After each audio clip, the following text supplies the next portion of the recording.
Okay. Good morning. My name is Nathaniel Brody. I work for the United States Forest Service. I'm the trail supervisor for the Columbia River Gorge National Scenic Area.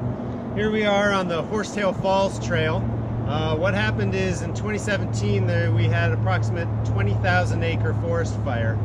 A lot of the gorge is constructed of steep Columbia River basalt cliffs and steep talus slopes intervening. A lot of the talus slopes are held together by moss and trailing blackberry, thin net that really stitches this steep angle of repose together. Once the fire swept through, that net burned off.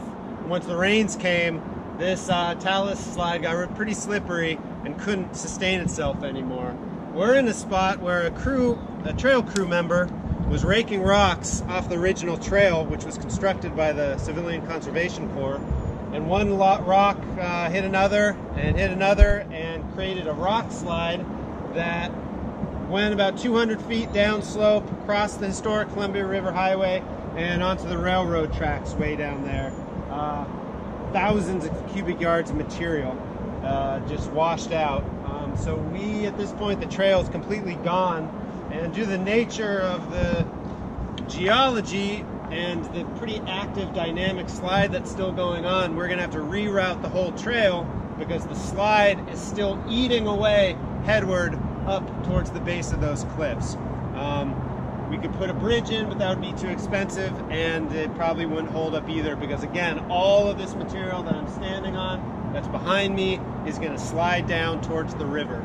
That tree behind me, the roots you can see, actually the trail crew member who started the slide, that tree was still standing and she took refuge behind it. It has since fallen over in the intervening years. It's just a really dynamic section. Been working here for a couple months. There's rocks always plummeting from above. As you can see, a lot of the trees are dead. Most of these big leaf maples are dead.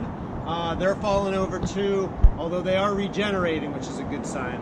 A lot of the bigger R.O.V.E.R.S survived, which is also nice because they kind of help stitch together the soil a little bit. And once they fall, they tear up a bunch of the slope, tear up our trails. So we've had trees fall from above and come torpedoing down 1,000 feet, just absolutely a swath of destruction. So what we're going to do is we started a reroute. We want to get to the base of the cliffs. Oftentimes there's a natural platform at the base of the cliffs, and eventually, sure enough, this slide will eat up towards that base, but by that point, hopefully a lot of the energy is dissipated and there won't be as much material to cave away. Hi. One thing I'd like to say about the Eagle Creek fire is that I think for a lot of us living in Western Oregon, especially west of the Cascades, it was a pretty traumatic event. We're not accustomed to huge 10,000 acre forest fires, the smoke. We're not used to seeing our green, lush forests turned into essentially apocalyptic landscapes of ash and char. As you can see behind me, these big leaf maples are just completely toasted and torched.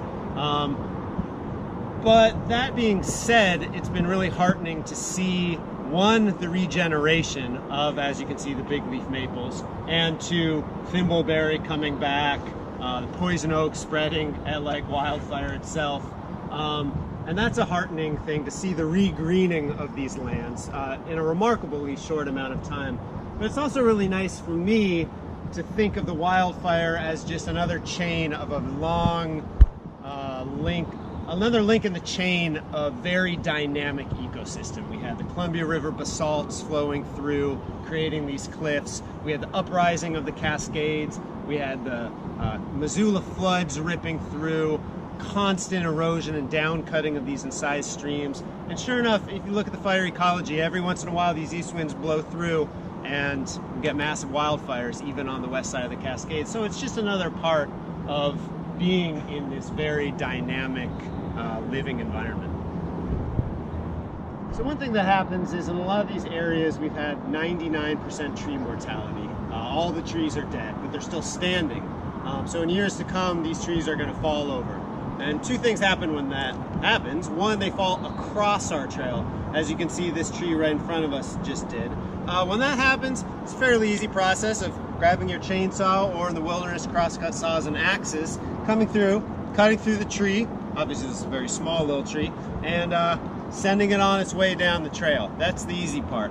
The hard part is when a tree like this Doug fir, although this particular one is still alive, once a tree on the outside of the trail falls over, its gigantic root wad rips up, and it'll take most of this trail with it and leave just a gaping crater in the trail. And that's significantly harder to deal with.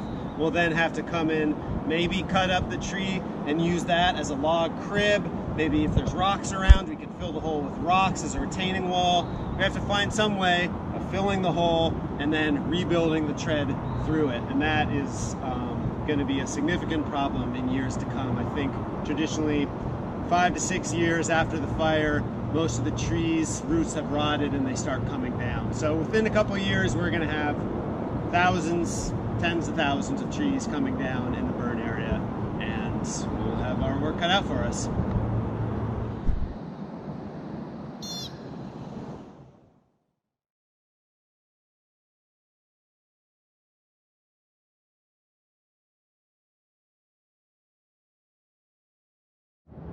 Hello again, Nathaniel Brody, Trail Supervisor with the Columbia River Gorge National Scenic Area, here on the Horsetail Falls Trail, which was initially put through, as you can see above me, some pretty steep basalt cliffs, and a couple about 20 feet below me, there's another series of steep basalt cliffs.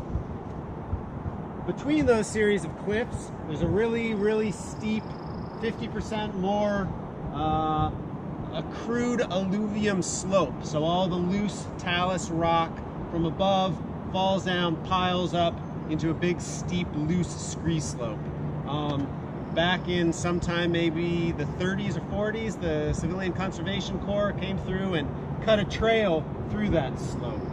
Because of the Eagle Creek fire and a subsequent landslide we had, we're now having to abandon this nice bench that they built for us, and we are cutting a new trail, a reroute, up to the base of the cliffs through the alluvium again. And one way we can do that is pick out the rocks and create a trail.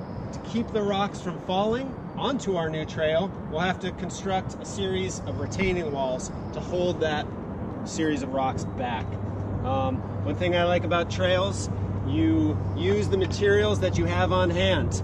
Here we have a lot of loose, not very big, chunky basalt rocks, which aren't the best building material, but nonetheless, this crew member built a pretty good wall leaning back into the trail, pretty tight contact, breaking the joints, and this is called a dry laid stone retaining wall because we're not using mortar. We don't want to haul the concrete all the way up here.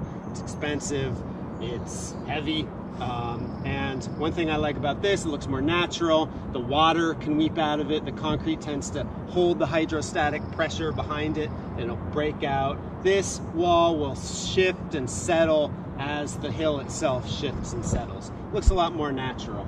And then as you can see that the initial part of the reroute, we built a pretty, it's a little steep at first, and so we built a series of stone steps. Again, this is kind of a work in progress. We're going to get rid of this berm on the outside so it doesn't look so trenched, but this is one way of ascending up some steep slope.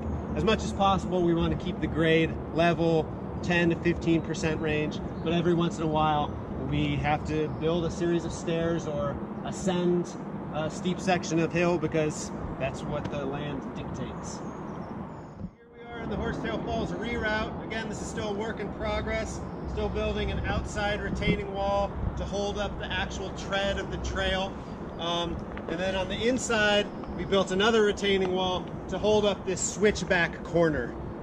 Again, dry laid stone stacking, no mortar, and we have a nice big turning radius here. The reason we want to have a switchback is because to lessen the grade. We don't want to go straight up the hill. It's hard on the knees. We want to go good, 10% grade, switch back up to 10% grade, and have a nice big turning radius for folks. We'll rake away at this rock, use a lot of this nice smaller material rock to use as the actual trail tread to step on. A lot of this dirt, there's actually dirt in here which is hard to find in the gorge. And this is the stuff that really binds the best trail tread together. So we'll actually be carving through this a lot and transporting it farther up or down trail to use as the tread that we walk on. Here we are on the reroute. This is a section we just cut straight through the alluvium. We're right below the cliffs at this point, and it's the soil, even though it hasn't rained in a number of days, is still really wet because these are really dripping cliffs that happen when it rains. And this part also gets really good soil, really nice material to use for the trail itself. That said, it doesn't hold up all that well once we cut into it. So a lot of times you'll see these flags. These are areas where we're going to need to cut into this a little more, widen the trail a little more, and then try and establish something of a better angle of repose with the slope itself so it's not constantly sloughing onto the trail.